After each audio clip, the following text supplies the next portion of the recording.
Baik, kali ini kita bahas tentang mujahadah. Ada berbagai ilmu itu ada yang dipelajari, ada juga yang diberikan langsung oleh Allah. Ilmu yang dipelajari itu berasal dari hasil laku manusia atau warisan dari bangsa jin. Segala ilmu yang dipelajari untuk memperoleh kelebihan atau kesaktian tertentu itu semua berhodam jin. Entah ilmu hikmah, ilmu kejawen, ilmu karuhun, aji-aji kesaktian. Loh, masak begitu toh Pak Kiai? Apa ndak hodamnya malaikat juga ada? Misal saya itu berzikir dari asma Allah, apa saya juga dapatnya hodam jin, bukan malaikat? Nah, itulah yang perlu dipahami dan dimengerti. Bisa jadi malah syaitan yang masuk menjadi hodam kita tanpa kita sendiri tahu dan memahaminya. Malah mengira syaitan itu adalah pertolongan Allah. Sesungguhnya setan masuk, mengalir ke dalam tubuh anak Adam mengikuti aliran darahnya. Maka sempitkanlah jalan masuknya dengan puasa. Setan jin menguasai manusia dengan cara mengendarai nafsu syahwatnya. Sedangkan urat darah dijadikan jalan untuk masuk dalam hati. Hal itu bertujuan supaya dari hati itu setan dapat mengendalikan hidup manusia. Supaya manusia terhindar dari tipu daya setan, maka manusia harus mampu menjaga dan mengendalikan nafsu syahwatnya. Padahal manusia dilarang membunuh nafsu syahwat itu, karena dengan nafsu syahwat manusia tumbuh dan hidup sehat, mengembangkan keturunan, bahkan menolong untuk menjalankan ibadah. Dengan melaksanakan ibadah puasa secara teratur dan istiqomah, di samping dapat menyempitkan jalan masuk setan dalam tubuh manusia, juga manusia dapat menguasai nafsu syahwatnya sendiri, sehingga manusia dapat terjaga dari tipu daya setan. Itulah hakikat mujahadah. Jadi mujahadah adalah perwujudan pelaksanaan pengabdian seorang hamba kepada Tuhannya secara keseluruhan, baik dengan puasa, salat maupun zikir. Mujahadah itu merupakan sarana yang sangat efektif bagi manusia untuk mengendalikan nafsu syahwat dan sekaligus untuk menolak setan. Allah Subhanahu wa Ta'ala berfirman, sesungguhnya orang-orang yang bertakwa, bila mereka ditimpa was-was dari setan, mereka berzikir kepada Allah, maka ketika itu juga mereka melihat. Quran Surat Al-A'raf ayat 201. Yang dimaksud dengan lafaz tazakaru, ialah melaksanakan zikir dan wirid-wirid yang sudah diistiqomahkan, sedangkan yang dimaksud mubsyirun adalah melihat. Maka itu berarti, ketika hijab-hijab hati manusia sudah dihapuskan sebagai buah zikir yang dijalani, maka sorot mata hati manusia menjadi tajam dan tembus pandang. Jadi, berzikir kepada Allah Subhanahu wa Ta'ala yang dilaksanakan dengan dasar takwa kepadanya, di samping dapat menolak setan, juga bisa menjadikan hati seorang hamba cemerlang, karena hati itu telah dipenuhi nur marifatullah. Selanjutnya, ketika manusia telah berhasil menolak setan jin, maka hodamnya yang asalnya jin akan kembali berganti menjadi golongan malaikat. Sesungguhnya orang-orang yang mengatakan, Tuhan kami ialah Allah, kemudian mereka meneguhkan pendirian mereka, maka malaikat-malaikat akan turun kepada mereka, dengan mengatakan, janganlah kamu merasa takut, janganlah kamu merasa sedih dan bergembiralah kamu dengan memperoleh surga yang telah dijanjikan Allah kepadamu. Kamilah pelindung-pelindungmu di dalam kehidupan di dunia maupun di akhirat. Quran Surat Fussilat ayat 30-31. Firman Allah Subhanahu wa Ta'ala, kami adalah pelindung-pelindungmu di dalam kehidupan di dunia maupun di akhirat. Itu menunjukkan bahwa malaikat-malaikat yang diturunkan Allah Subhanahu wa Ta'ala kepada orang yang istiqomah tersebut adalah untuk dijadikan hodam-hodam baginya. Jadi, bagi pengembara-pengembara di jalan Allah, kalau pengembaraan yang dilakukan benar dan pas jalannya, maka mereka akan mendapatkan hodam-hodam malaikat. Seandainya orang yang mempunyai hodam malaikat itu disebut wali, maka mereka adalah waliullah. Adapun pengembara yang pas dengan jalan yang kedua, yaitu jalan hawa nafsunya, maka mereka akan mendapatkan hodam jin. Apabila hodam jin itu ternyata setan, maka pengembara itu dinamakan walinya setan. Jadi wali itu ada dua, satu, Auliyaur Rahman, wali-walinya Allah, dan dua, Auliyau si syayatin, walinya setan.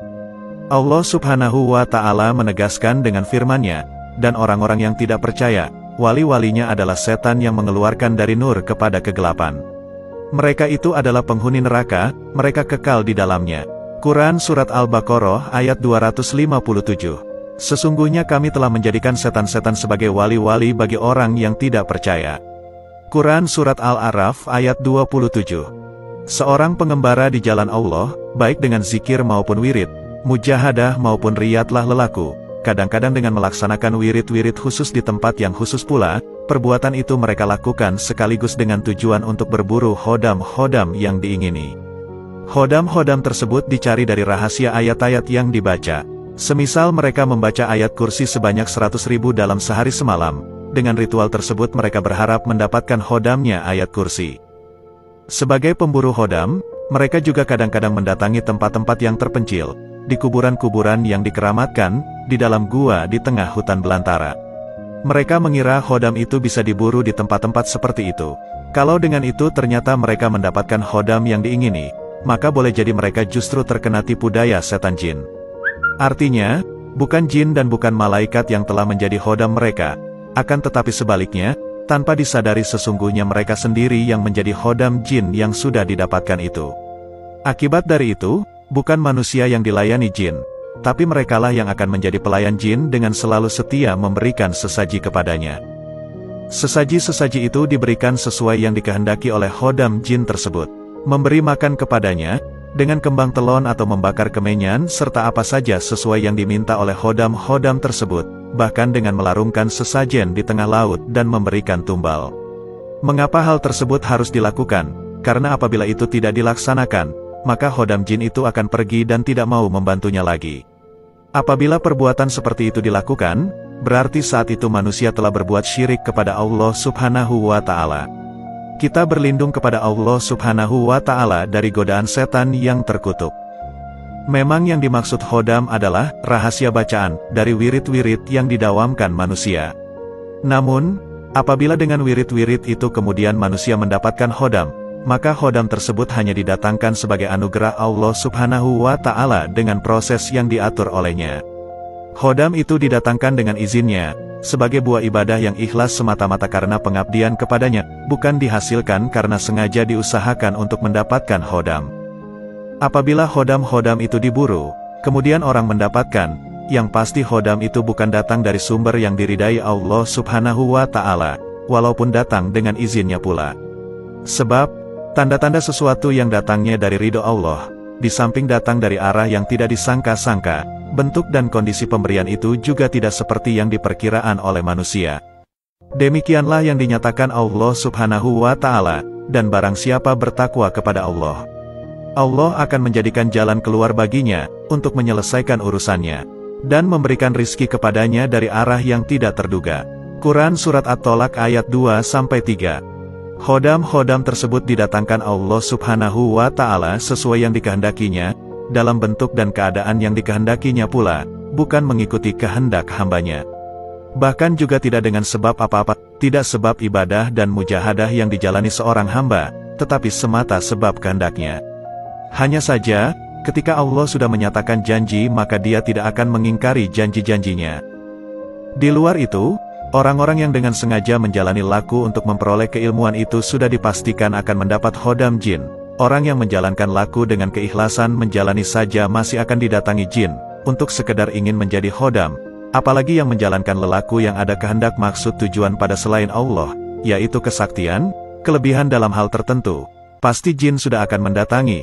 Cuma orang yang menjalankan lelaku secara ikhlas, ketika dirinya didatangi jin untuk menolong membantunya, lantas dia tidak peduli, maka dirinya akan naik ke tingkatan level yang lebih tinggi. Lantas para malaikat akan didatangkan Allah untuk menjadi hodamnya, dengan menjalankan apa yang menjadi kehendak dan keperluan orang itu. Ketika orang itu tidak peduli, maka dia akan naik ke level yang lebih tinggi lagi sampai dirinya itu diijabah langsung oleh Allah tanpa harus dengan perantara atau sebab yang menjadikan hal itu terjadi.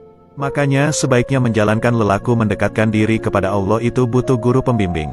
Sebagaimana orang mau ke Jakarta naik bus butuh sopir bus yang sudah tahu jalannya, sehingga orang tak salah jalan, dan kesasar kemana-mana. Seorang sopir itu tak harus orang hebat, asal dia sudah hafal jalannya karena sudah biasa melewatinya. Sekalipun seorang penumpang lebih pintar menyetir malah sebagai pilot pesawat, kalau dia tak tahu jalan yang dituju, dia harus tetap jadi penumpang, ndak usah ngeyel jadi sopir, karena merasa pintar nyetir. Jika naik bus juga harus mau dibawa belok kanan atau ke kiri oleh sopir. Jangan komplain, karena bus dibelokkan ke kanan, atau bus dibelokkan ke kiri.